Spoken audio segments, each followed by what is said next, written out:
สิพาไปจะยินได้ยุดอก กูก็ศูนย์คักเทละกู ศูนย์แล้วก็ร้องเพลงสตัวบันนี้ ปากเข้า ลมไว้บ่ไอ้ทานอยู่ ไอ้นี่คือศูนย์เป็นแต่ซัก มึงเข้าหัว ศูนย์อยู่ดีๆหันไปก็ได้ลมบ่ ไปชวนตั้งแต่หัว เอามึงกับว่าศูนย์เราก็ร้องเพลงกูก็ร้องกันตัว เปลี่ยนอารมณ์ไม่ให้กูสิโซกต่ำเอา ลมไว้ไว้ใกล้ถึงทันวาสินฝนไกลดินแทบแห่งใจเอ้ยใจมาคือไม่ผ่านหัว ใจเอ้ยกะวางกะเวงลาพี่เอ้ยพี่น้องเสียดายเจ้าเด้เลยแห้งหักอยากนอนแทงถึงพอสมความแพงน้องบ่จริงชังอายปีเก้าไม้เมื่อเพื่อนพ้นขอเตือนทรงให้พี่ในวาระดีทีพี่ไม่มาหอดแล้วมองเห็นตาอันแก้มใสว่าในวาระดีทีขึ้นปีใหม่เมื่อพี่ไกลจากนุษสุขสุดแสนลืมเถิดนะพี่จากคำว่าแฟนพี่สุขแสนน้องระทมคมหัวใจท่านมาใครไปได้โมกราก็เอิ้นสั่งโหลดคือสิจังนอพอได้ไปพุ่นนาอย่าห่วงหลังบัวลอยวางเนาะ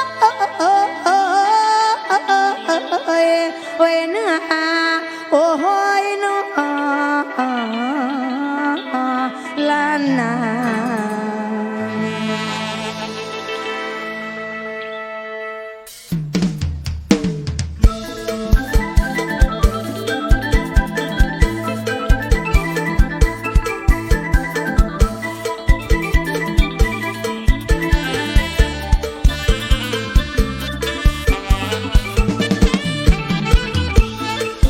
จะหมดพันวามกราก็จะเข้ามาเยือนเสียแรงนับวันเดือนจนแปรเปลี่ยนเข้ามาถึงปี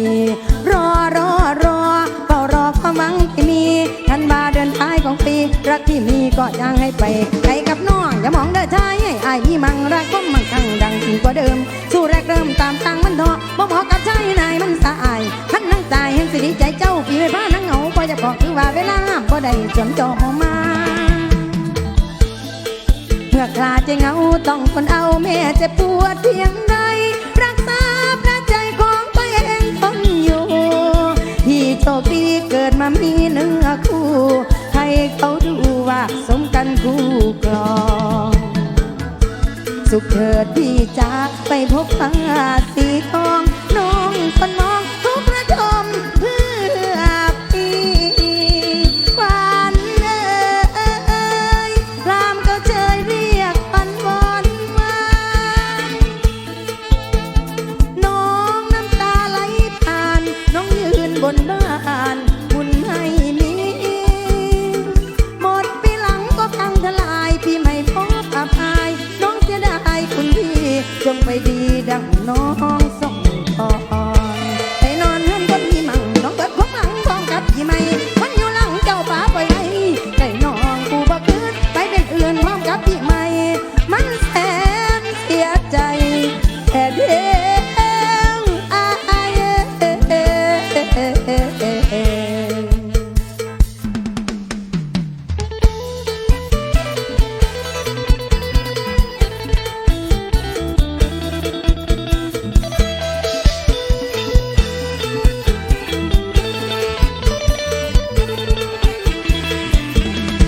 มองเห็นน้ำที่ก็มีความหลังคือทวนความเดิมเมื่อครั้งที่เขามานั่งคุยเธอ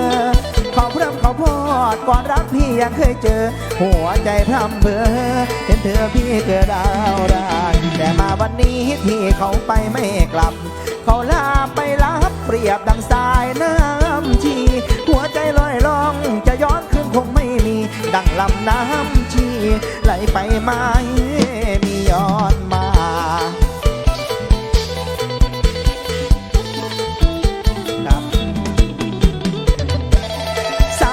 สาลายลืมข้อสามารถเริ่มต้นใหม่สาวหาผู้ใครเอาใจเจ้าสองทางพบกระทางให้มันปล่อยมันไปตัดอะไรคมใจเนื้อนองหันมาจ้องไม้สองคนใหม่คนคอยผู้ใครเอาใจเจ้าส่งมาสัญญาเมื่อเขาไม่มาเจ้าอย่าไปมองพี่นี้ซับรองรับความหม่นมองในใจเจ้าหยุดน้ำตานาอย่าร้องไห้ดังลำที่จะเอาความจำจุดไฟเผาเอาใจสองเราเคียงกัน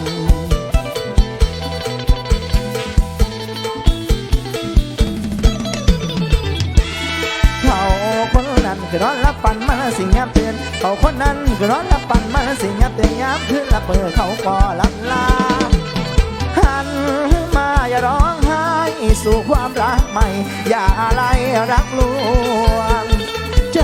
พี่คอยเป็นห่วงเฝ้าคอยเฝ้าห่วงสาวลำน้ำชีบ่ไหลกลับรักเดิมเขาดับไม่หวนกลับย้อนมาพอเป็นดังภาพแผลบาคอยเช็ดน้ำตาผู้สาวลำน้ำชีพอที่ความหลังมันปุ่มพอที่ความหลังมันคุมมอละสุ่มมันสุ่มมาใส่ป่าและฝนคนคอยอยู่ไกลขอให้แม่เสื้อครับเขาใจดำที่ทำได้ไม่เป็นไรพี่ชายไม่บ้าหยุดเช็ดน้ำตาอย่าร้องไห้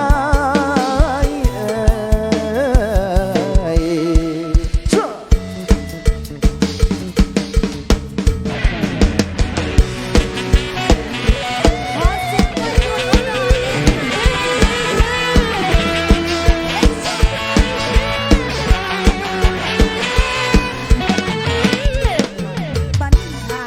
หรือว่านรกเป็นใจที่ทำลงไปเพราะใจมันปรารถนาก็รู้อยู่ว่าเขามีพัญญาแต่ใจเรานาไม่เคยจะลืมสักทีคือว่าชาตินี้เกิดมาเป็นแค่สำรองได้แต่เฝ้ามองตั้งแต่พวกเขาโอ้นอสวรรค์ยามใดละสิได้เป็นของเราแต่พักพวกเขานอนร้องไห้ทุกวัน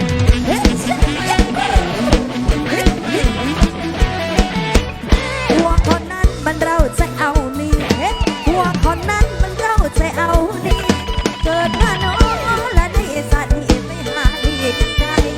ไอ้จังใดละมาพบมาเจอย่างพวกเธอละคอยเจอกับน้องมันผิดของละผิดอยู่ตามสร้างมาหวังในอายละขอได้แค่มองเกิดมาชาตินี้รู้ดีว่าเป็นเวรเป็นกรรม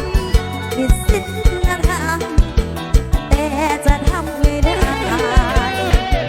ก็รักไปแล้วนั่นว่าไอ้เป็นของใครอยากบอกในใจว่าน้องบักอายเฮ้ยเฮ้ยเฮ้ยเฮ้ยสองคนนี้ก็หูกันเนาะพี่สองคนนี้ก็หูกันเนาะพี่ไอ้กับนี้เมียเจ้าสอนบอนน้องกับนี้หัวนอนอยู่สัตว์แต่เฮานั้นมักกันโอเคนอนละเฮาหูกันดึกโอเคนอนละเฮาหูกันดึกปัญญาพวกเพื่อคอยมาหวังปัญญาพวกเพื่อคอยมาหวังเอาผัวมาแล้วเด้อขอเสียงคนมีผัวมาเที่ยวหน่อยค่ะ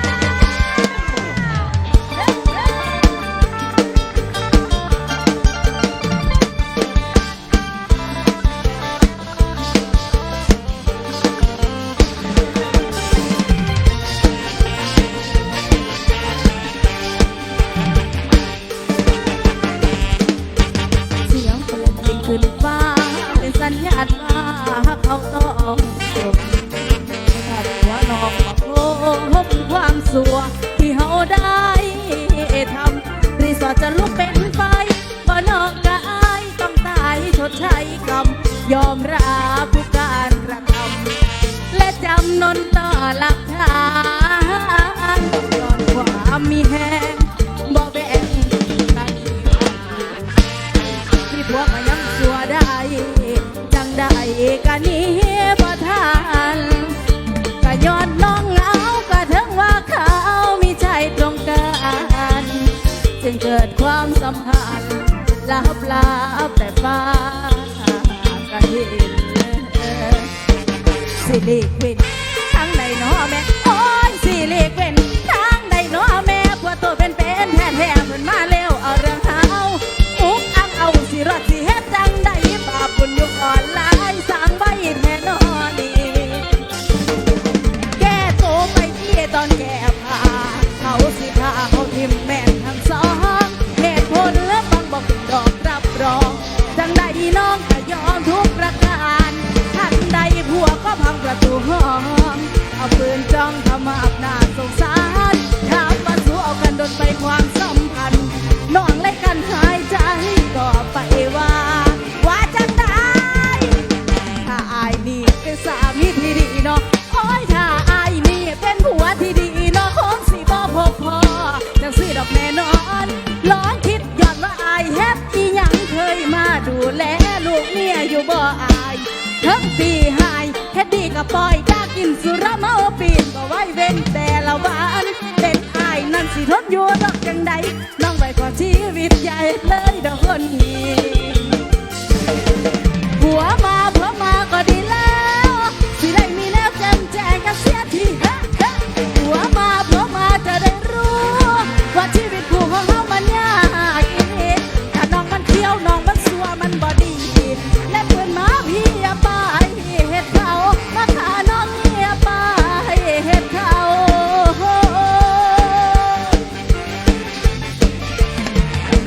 เอาตู้เข้าไปบังกะสุนของพี่โอ้ยเอาตู้เข้าไปบังกะสุนของพี่ให้มีสติตั้งคิดยังแม่ชั่วเขาน้อมเจ้าน้อมเจ้า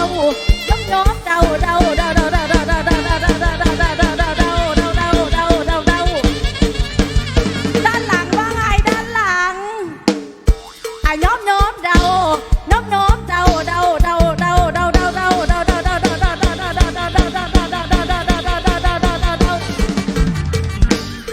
น้อมเจ้าผิดคักที่ทำไปน้องพี่ที่แต่งกับชายที่บ่เป็นรักคนเลือดแท้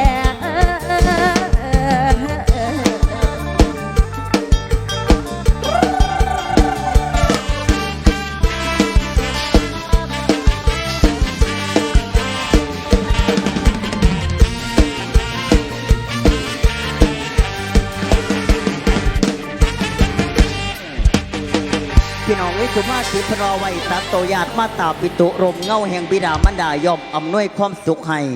หันมาฉากนี่ตาจันดีเกิดเจ็บป่วยตาสองหน่วยบอดเบื้องแล่จ้องส่องบ่เห็นออกมาจากตาเบิ่งก่อนดูตาจันดีเอ้ย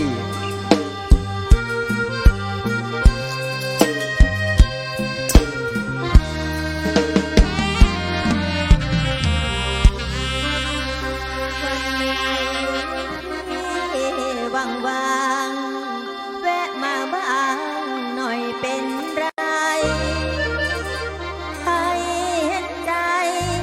คนคอยผู้ห่วงหาน้ำอายบ่ขอหลายเดือนหนึ่งมาเพียงครั้งพอมีหวังได้หรือไปถึงบ่เป็นเมียใหญ่ฉันมีตำแหน่งหน่อยกับเมียอายแม่นดังกันเด้โน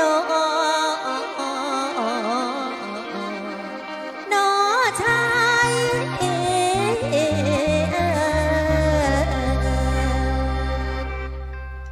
ขอเสียงคนหักผัวเขาแน่ค่ะ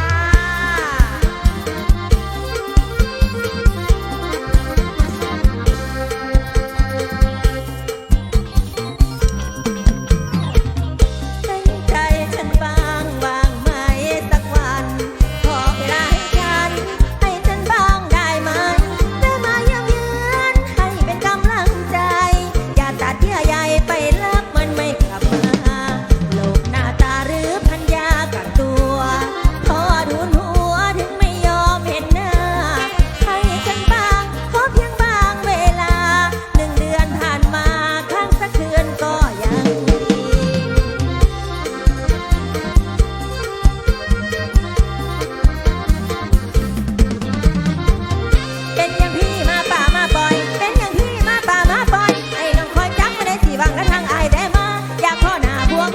และต้องมาทนถูกและผู้เดียวแรงเศร้าหักผัวเขาแสนเศร้าดวงใจจะทำยังไงเมื่อมันเป็นไปแล้วแอบขโมยเขากินเหมือนแมวสิ้นมีแววปลาย่างไม่มาค้างคืนดึกดื่นฉันนอนซบเศร้าป่านนี้เขาคงกอดเมียกอดลูกดูดีว่าเราทำไม่ถูกแต่ความทันถูกนั้นมันยังฝังใจ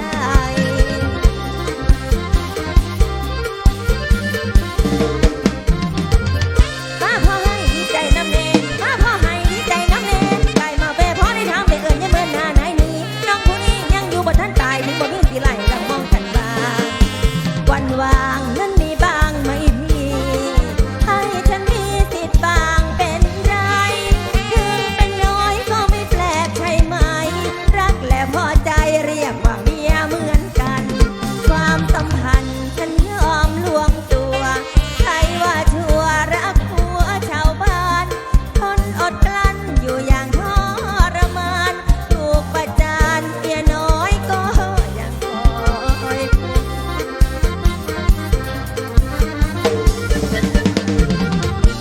หัวใจวุ่นละยามนอนบ้าเบหัวใจวุ่นละยามนอนบ้าเบภูมิใจเด็กแต่จะรอแต่จะรอแล้วรอเล่านอนรอบหัวเขามันแสนขอบคุณน้องทีมด้วยนะคะ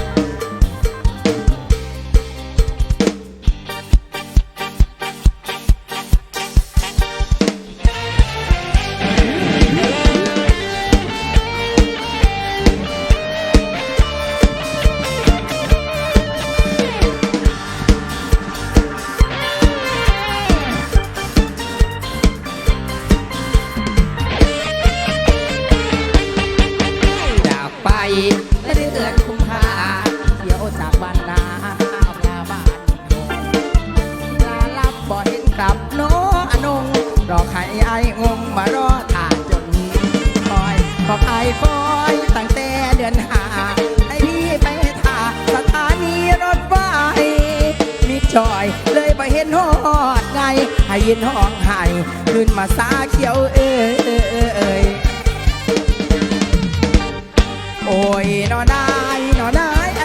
เสียงวนนอนขับเป็นเวลาแล้วจะกระโดดมาเลยมือคือเป็นขาดในนี้หน้านี่ให้คือเป็นขาดในนี้หน้านี่ให้ดีไก่จังหวัดผู้นั้นคือบ่มือให้เอฟให้นึกว่าต้องแต่ขอให้บ้านเธอขับส่งมาทางพี่ตัวผมนี่มันเต็มที่บัทาตัวผมนี่มันเต็มที่บัทาจะบอกขึ้นมาอยากตะมิดมาบอกไอ้ท้ายกิมบ่เหลือเห็นได้ให้นึกว่าต้องแต่ขอให้บ้านตามส่งขึ้นมาบาทนั่นแหละเมื่อกระเทอนี่ไปเที่ยวนั่นแหละเมื่อกระเทอนี่ไปเที่ยวสวรรค์ออกเขียวน้ำสกุลปื้อดินมือประบานออกจากบ้านใส่กระปุกสีแดงไงและกินสะสงใส่ซ่อมเอาไว้ไปสีหน้าผู้ตาพิษทางหนึ่งไปสีหน้าผู้ตาพิษทางหนึ่งไปหูตีเติงเอกลักษณ์บอกไว้จำไหนให้ดีมอได้เขียวเกินมานึกซานีสิมาอยู่มันดกสิขอลามคนอยู่บนเมืองป่ากลับมาสะดือเขียวเด้อพี่ต้องกัดเธอให้เคินมาหาถึงเขียวน้ำสกุลปื้อสีดำคือมือยังรักซึ้งตรึงใจไอ้ว่าน้องขี้หายสำหรับอายบอกเลยนะตัวเธอรักเดียวมีเพียงเขียวเท่านั้นเด้อหาจนเสียงเธอได้ยินเด้อบอกขึ้นมาไอ้สาลาที่เตี้ยเหมือนกระถาทางของมันเดินลอยมาเป็นแม่บางคำน้อยชีวิตคอยคงบ่อยละแม่นตาใช้โรเสียงลำไปทรงใช้โรเสียงลำไปทรงให้นกขับเกินโชเกินมาบักอาจจะหมายมาห่างกันเที่ยวเท่านั้นเป็นหนึ่งในใจบ่ไม่ใส่มาป่าสันคนนี้ผู้ดีนกแฟนขอเสียงคนมักมวนเลยเนี่ย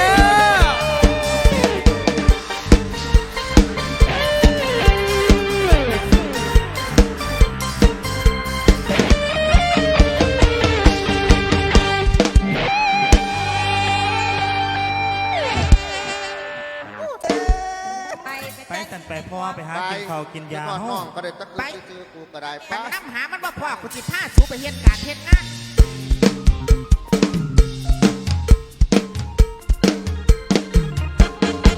ที่ร สิ้นแค่ได้เพียงคิดถึงถ้าจะหึงก็หึงได้เพียงลมเข้าคุยน้องเห็นแล้วกลางคืนนอนสมตาเอ้ยสุดจะคมเพราะความจนเราไปลงเสียทีเดินเวียนวนคนจนนั้นสิทธิ์ไม่มีได้เพียงนี้ได้แต่น้อยใจเสียใจมากกว่านี้พระพรหมนั้นดันไม่ให้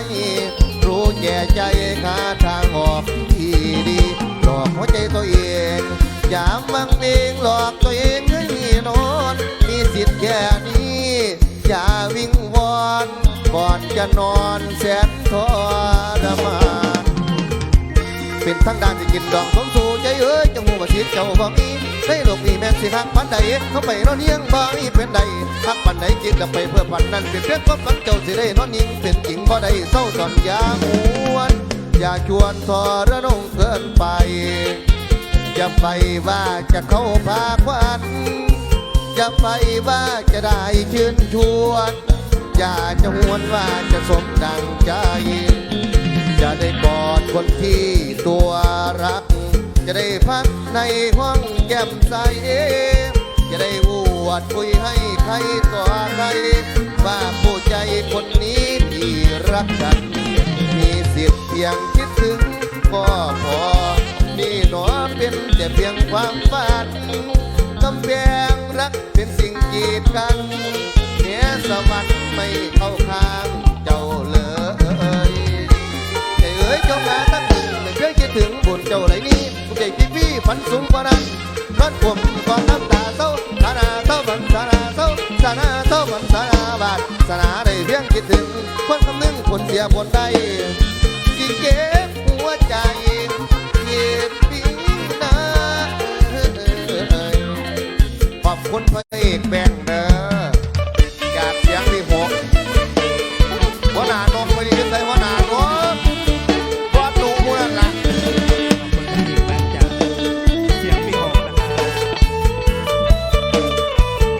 เอาติดรอปสรัก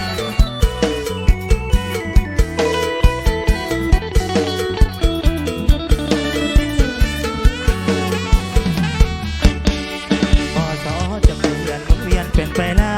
ยปีแต่ใจตรงนี้มันยังต้องรอพบหน้าถึงขอสอเปลี่ยนแต่ว่าหัวใจมันในสัญญาหมุนไปตามกาลเวลานำพาความอ้างส่งไปจะพอสอนอยากให้รู้ว่าในหัวใจไอ้ยังคงมันคำสัญญาที่มีต่อกันคือเจ้าเท่านั้นอ้ายยังบ่ลืมบ่ลืมบ่ลืมบ่ลืมบ่ลืมแต่ต้องยืนจุ่มไม่เห็นภาพเธอกับเขาอย่างผู้ยอกยาวก็เรานั้นแทบมาในบอกจะรอแต่แล้วทำไมไม่จำสัญญากับตาเห็นเต็มสองตาผูกมือลาแล้วคนลาใจ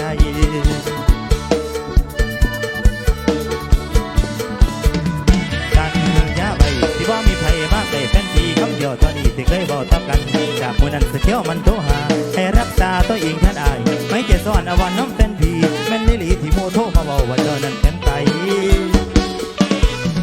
ยืนร้องไห้แทบบ่ออกเมื่อเจ้ามาบอกว่าเลิกกันสายมันเจ็บอยู่เด้อมันจุกอยู่เด้อในหัวใจนัดให้เมื่อเพื่อบอกลาสันบอกซ้ำไว้หักเจ้าแปรตายแต่สุดท้ายใจเพียงน้ำตาทำสัญญาเป็นเมยสิบ่มีไผให้มันเสียเวลาเพราะแค่ติดรอวิชารักอกหักแล้วเนื้อสิมีไผน้องมาช่วยใครซับน้ำตาแค่รอสอนวิธีลาเข้ามาหลอกใจยามท้อ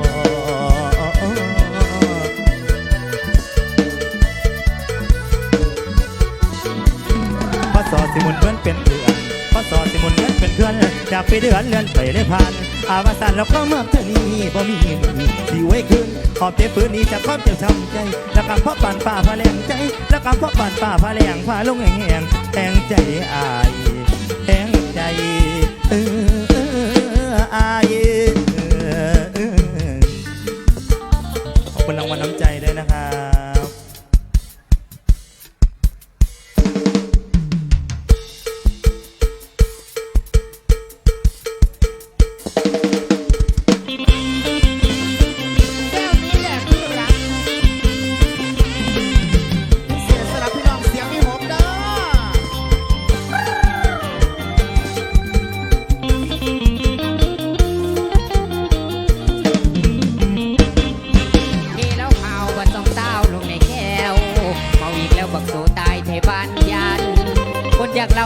หรือคือรางวัล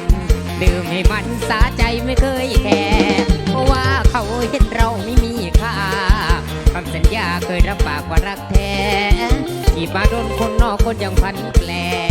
สีกรักแท้ซ่อมเราเป่าทำลายอธิบายได้ไหมใกล้ลืมก่อนตัวบางอ่อนไม่กล้าตอบเลยใช่ไหม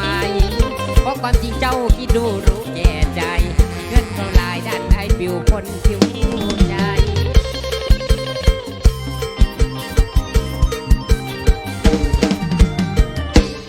ไอ้ไทยบ้านนี่ฟ้ากันเบาว่าเด็กน้อยยังมีน้ำคนแพ้แก่เขานอกจากเราบ่มีผู้จริงใจที่ในมันเมาไม้เสียหายลงคือน้ำเอาความจำที่มันทำให้ใจมุนให้คนลืมจากน้องไปจ้องหาแข้งตายเองแม่งย้อนเคยแข่งกับเขาขอดีช่างเมาส่วนเราเอาอยู่ทั้งทำความดีไม่ขึ้นก็ให้มันมึนจนลืมโลกไปเลยวันเข้าเรือนหอไอ้มันท้อประกล้าไปเลยกลัวเห็นความเฉยเมยเลยหนี้มาลอยเมาขอเอาเหล้าเป็นเพื่อนยามตรงเราคบผสมความทำที่แก้วนี้แด่คนดีเคยชม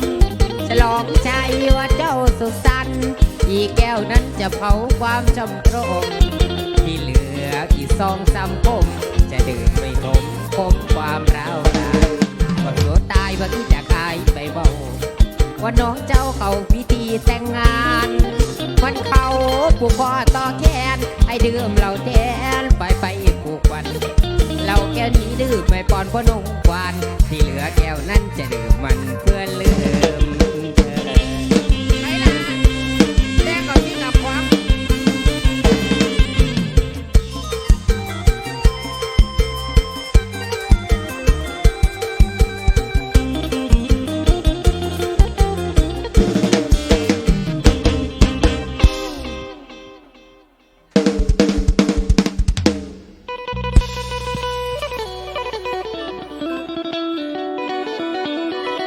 โอ้ยน้องขอ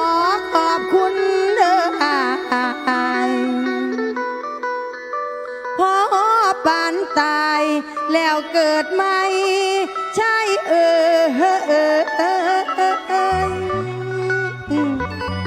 ละอายมีความจริงใจให้คนเลวจังน้องสิปองสอนบ่ฮอนอายเขาว่าแล้วเขาว่านางสัวรายน้อสัวรายอายผัดว่าบ่เป็นหยัง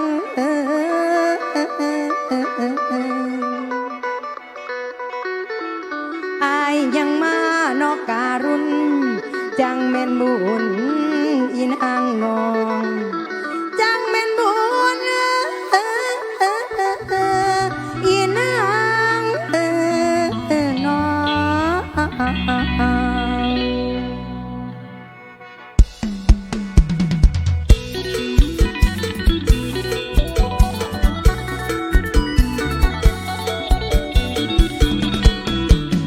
โอ้ยเดชายเดชายฟังคำบายภูมิใจหลายนี่คนดีตั้งอาจสิหมายวงหัวผ้าน้องเธอซาไอ้เพราะว่าคือเขายังมาอาสาเอากินข้าวไปล่างทั้งใจพี่ก็หวังดีทุกสิ่งทั้งใจพี่ก็หวังดีทุกสิ่งลูกผู้หญิงจังหน่อยกำต้องจ้องใจทุกอย่างง่ายกายกำดำกาจะให้คนอื่นท่าใจพาตัวชั่วผู้หญิงทายตัวใจว่าชั่วเหมือนกันทุกคนถ้าไม่อยากจนจะไม่ทนให้คนเหยียดยันพ่อก็ตายแม่ก็ใกล้หูตาพิการที่มาสงสารดังสวรรค์ประทานชีวาย้อมไถนาหาเงินเลี้ยงแม่ย้อมไถนาหาเงินเลี้ยงแม่พ่อก็มีบ่แพ้แต่ตายแล้วพ่อยังบ่ได้ตั้งหวังเติมสักทีนะบ่มีคำสิงดังหรือเจ้าบ้านขันทั้งง่ายมีใจเพื่อแพ้ขันทั้งง่ายมีใจเพื่อแพ้สิมาแล้วลำตอนหลังตอนควันใจขันไม่ได้บ่ตีตุกติจนบ่ตีคนไกลตัวสัวสามน้ำหายพอปากดวงใจหมอบสบายใจคนดีพอปากชีจากสตรีไม่มีความหมายคนดีที่รักคนเดียวของน้องจนตายถึงเลวชั่วร้าย